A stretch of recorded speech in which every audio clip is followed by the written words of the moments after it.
Mekah, Alhamdulillah, bilik pun memang selesa yang saya ikut trip ni. Dan makanan pun lebih bagus lah.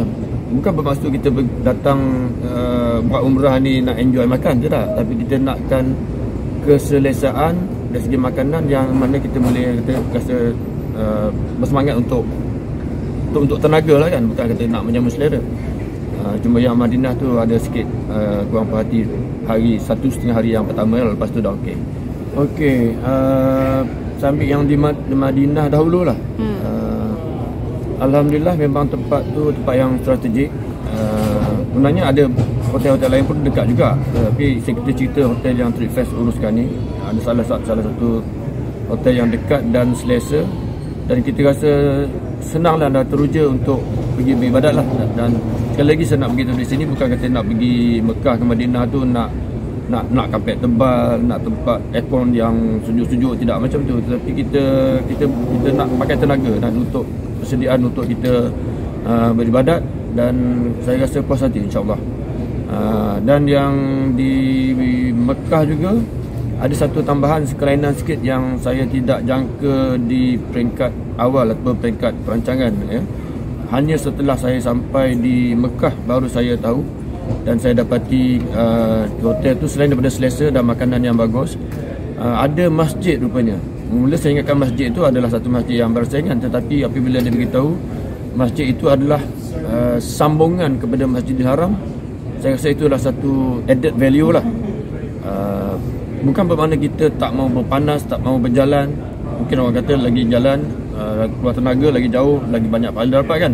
Tapi dari sudut lain lah, bukan untuk diri saya saja, dari segi keseluruhan dia, terutamanya membabitkan warga yang, saya minta maaf cakap lah, semua orang kalau umur panjang dia akan muda sampai tua kan. Jadi bukan saya maksudkan pada orang tua lah, tapi kategori yang memerlukan kemudahan seperti itu adalah sangat bagus. Kerana turun je lift, berjalan sikit, lebih kurang macam Tripfest ni 80 meter lah berjalan di dalam kawasan yang aircon, maksudnya dalam hotel itu sendiri sampai masjid, yang mana kita berimamkan imam Masjidil Haram. Mana kita pun sembahyang di Masjidil Haram, cuma bukan di level yang bawah, bukan di level yang ground floor tu.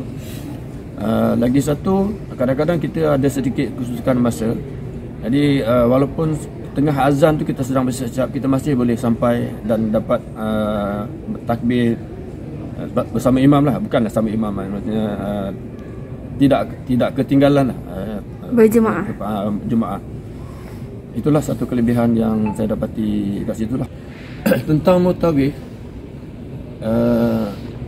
saya tak berani nak cakap lebih-lebih lah. Mungkin ada orang lain dah pergi umrah 10 kali ke, dia kata pengalaman dia gitu. Itu pengalaman dia lah. Ini saya cakap dari sudut saya lah, saya yang kurang ilmu dan kurang pengalaman ni.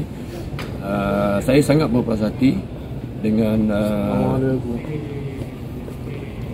Mutawif yang disediakan oleh pihak Tripfest, kerana sentiasa mencari ruang untuk memberikan maklumat-maklumat yang relevan, yang berkaitan dengan satu tempat yang kita tak pernah terfikir pun. Tempat ni macam ni, dia punya cerita dia macam ni, hikmah dia macam ni, namanya tempat ni macam ni, sejarah dia macam ni, siapa Nabi yang berkaitan ataupun ikut sejarahnya berada di situ, ataupun apakah peristiwa yang berlaku dan apa hikmah dia.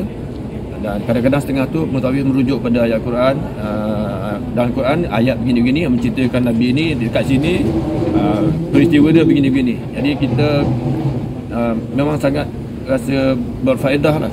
Bukan kata kita nak mengkaji sejarah, tidak. Kita jadi sejarah ni sejarah Islam, dan kita anggap itu sebahagian daripada ibadat, walaupun bukan perbuatan tawaf ke sa'i ke, tapi kita fikir kita pergi umrah ni bukan hanya nak tawaf, sa'i, tahlul saja, tapi kita dapat faedah-faedah lain yang sebagai package lah. Tempat-tempat sejarah yang kita mungkin pernah dengar dulu masa kita sekolah ataupun selepas sekolah, tapi bila kita sampai di tempat sebenar, kita akan rasa lebih teruja lagi lah, dan rasa bersyukur lah, alhamdulillah.